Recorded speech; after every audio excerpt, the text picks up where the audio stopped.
Bon, j'arrive vraiment pas à trouver une intro pour cette vidéo, mais en gros, c'est la rubrique nécrologique et la première depuis mon retour. C'est parti!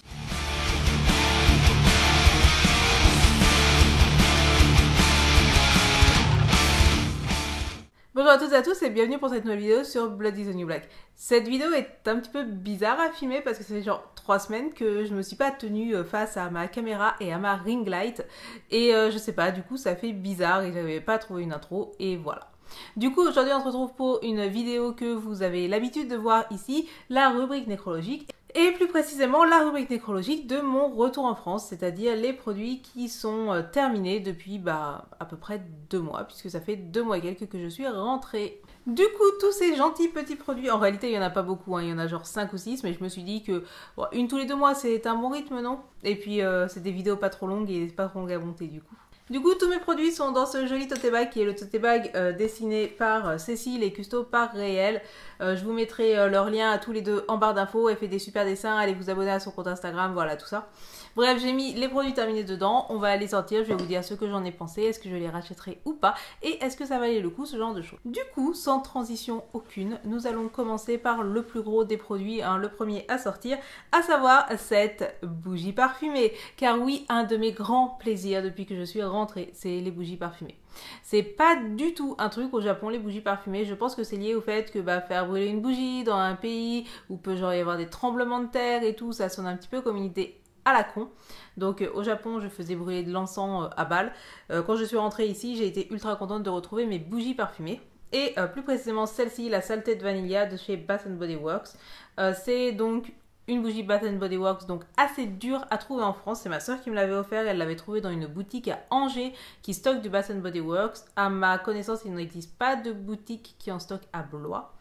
Ce qui était plutôt cool, c'est que vous le voyez peut-être, c'est des bougies à 3 mèches. Et l'avantage de ces 3 mèches, c'est que la cire brûle réellement de manière ultra uniforme. Ça fait pas un gros creux comme ça peut parfois le faire avec les Yankee Candle. On était sur de la vanille salée, un truc que je ne connaissais pas, mais qui en fait sent vachement bon. Je trouve que ça a la chaleur de la vanille, mais un côté un petit peu moins chaud que d'habitude, un petit peu moins écœurant, peut-être un petit peu plus marin du coup du côté du sel. J'ai été vraiment ultra contente d'avoir cette bougie là, donc je ne l'ai pas brûlée en uniquement 2 mois, elle était déjà entamée quand je suis rentrée.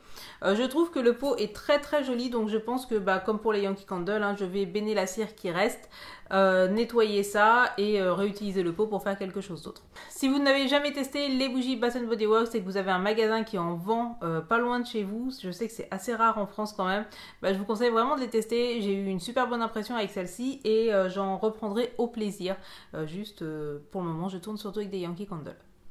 Donc voilà, c'était très bien. Si vous connaissez cette marque, si vous avez déjà utilisé ce type de bougie, dites-moi quels étaient vos parfums favoris, etc. Qui sait, c'est possible que je m'en rachète d'autres un jour. En deuxième produit, nous avons ceci qui n'est autre qu'un eyeliner et je vous en avais parlé, c'est le eyeliner de chez Etude House. Un eyeliner que donc j'ai acheté en Corée qui m'avait coûté quelque chose comme l'équivalent de genre 2,50 €. Donc il m'a fait du coup à peu près exactement 3 mois.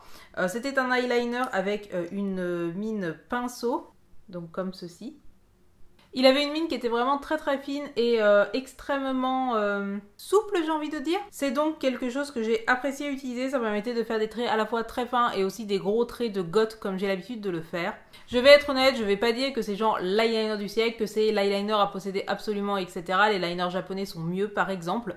Mais il avait le mérite d'être fonctionnel, de très bien tenir. Enfin, je l'ai porté du coup pendant la canicule. Il ne m'a jamais fait défaut ni quoi que ce soit. Alors que c'est pas faute d'avoir sué, je peux vous l'assurer. Si vous avez l'occasion d'acheter cet eyeliner, faites-le, il est vraiment bien, faut juste avoir l'habitude des points de pinceau. Après, c'est pas l'eyeliner de la vie non plus, enfin il y en a des tout aussi bien, c'est juste qu'il était bien, il était pratique, et puis le noir était de bonne qualité et ne coulait pas. Donc paix à son âme, je ne le rachèterai pas parce que je ne suis plus au Japon, mais j'en garderai un bon souvenir. Ensuite, nous avons le fameux, le célèbre, l'unique Perversion de chez Urban Decay, le mascara que je rachète à peu près très régulièrement, genre tous les ans. Le Perversion de Urban Decay, c'est un mascara qui fait des cils absolument pas naturels. Enfin, ça fait, je vais pas dire juste des paquets ou des pattes d'araignée, mais un peu quand même. C'est ultra facile de bien se charger les cils avec, et c'est exactement ce que j'attends d'un mascara. J'attends pas forcément d'un mascara qu'il ait un effet naturel. Je veux qu'il soit noir as fuck, qu'il soit très très très dense et qu'il me donne un effet pas forcément naturel en fait. Donc le mascara c'est un truc ultra personnel, je sais, on n'a pas tous et toutes les mêmes cils et ce qui marche sur moi ne marchera pas forcément sur vous. Je sais par exemple que je déteste le Too Faced Better Than Sex qui est pourtant pour beaucoup de personnes un des meilleurs mascaras. Le Perversion est de très loin mon mascara préféré. Donc là je ne l'ai pas racheté puisque j'ai reçu un L'Oréal qui pour le moment me va bien.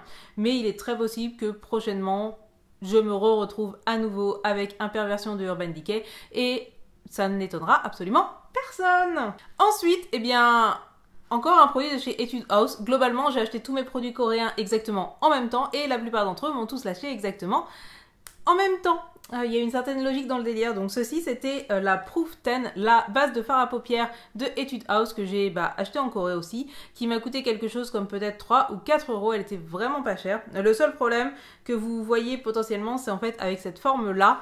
C'est exactement le même type de forme avec ce genre de pinceau là. C'est exactement le même type de forme que les anciennes versions de la Primer Potion de Urban Decay. Vous savez qu'on savait vraiment la forme d'une potion, ce qui fait qu'il y a du produit qui est perdu ici. Et vu la matière, je pense que je ne peux pas juste découper le truc, ou en tout cas très difficilement. Donc c'est un peu dommage parce que je suis sûre qu'il y a suffisamment de produits pour faire encore un bon mois là-dedans. Mais ça n'est juste plus accessible avec la brosse. Merci les packaging de merde, ça me fait bien chier. Donc je ne vais pas la racheter, non pas à cause de ça, tout simplement parce que vu que je suis revenue en France, je vais me tourner à nouveau vers NYX, la HD, la base HD machin poète, que j'ai déjà racheté et qui est genre une de mes passes préférées. Globalement un tout petit peu mieux que la Proof 10 de Etude House, donc elle aussi je l'ai utilisée pendant la canicule et il y a vraiment des fois où si je sue de trop, elle n'était pas suffisante. Après, on a eu une canicule qui était quand même assez exceptionnelle, donc je lui en veux pas trop non plus. Voilà, si vous avez l'occasion de l'acheter, achetez-la. Si vous n'avez pas l'occasion, allez chez NYX, il y a tout aussi bien. Ensuite, j'ai terminé ceci qui est une eau micellaire démaquillante de chez Nuxe Paris, visage, yeux et lèvres aux pétales de rose. Donc c'est une eau démaquillante de parapharmacie que j'ai entamée à peu près quand je suis revenue ici et qui donc m'a fait 2 mois. Alors l'avantage c'est que Nuxe c'est quelque chose d'assez doux pour la peau etc. Donc il n'y a pas forcément de risque d'allergie ou quoi que ce soit. Ça démaquillait plutôt bien même tout ce que j'avais de waterproof. Je ne me souviens pas avoir eu besoin d'utiliser genre de l'huile en plus, même pour mon mascara ou mon eyeliner qui généralement sont de waterproof. Elle ne pique pas les yeux, elle démaquille plutôt bien. Après l'odeur était pas ouf, il y a écrit que c'est aux pétales de rose, honnêtement je trouve pas que ça sent la rose. Ah si quand même un peu.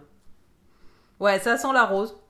Après elle est pas forcément transcendante, enfin en fait c'est une eau micellaire qui coûte quand même assez cher, je crois qu'elle doit coûter plus de 10 balles, hein. Peut-être même pas loin des 15.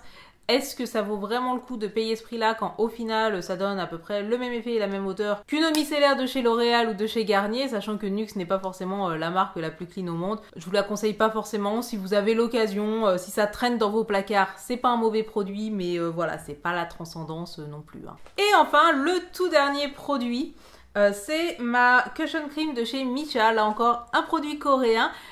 Puisque là aussi je l'ai acheté exactement en même temps que la Proof 10 ou que l'eyeliner et ça s'est terminé en même temps. Vous avez une sorte de petit coussin et vous appuyez ici pour vous maquiller avec. Donc c'est un produit que j'ai beaucoup aimé dans le sens où il y a un SPF 50, ce qui a été vraiment ultra ouf pour cette canicule, hein, voilà.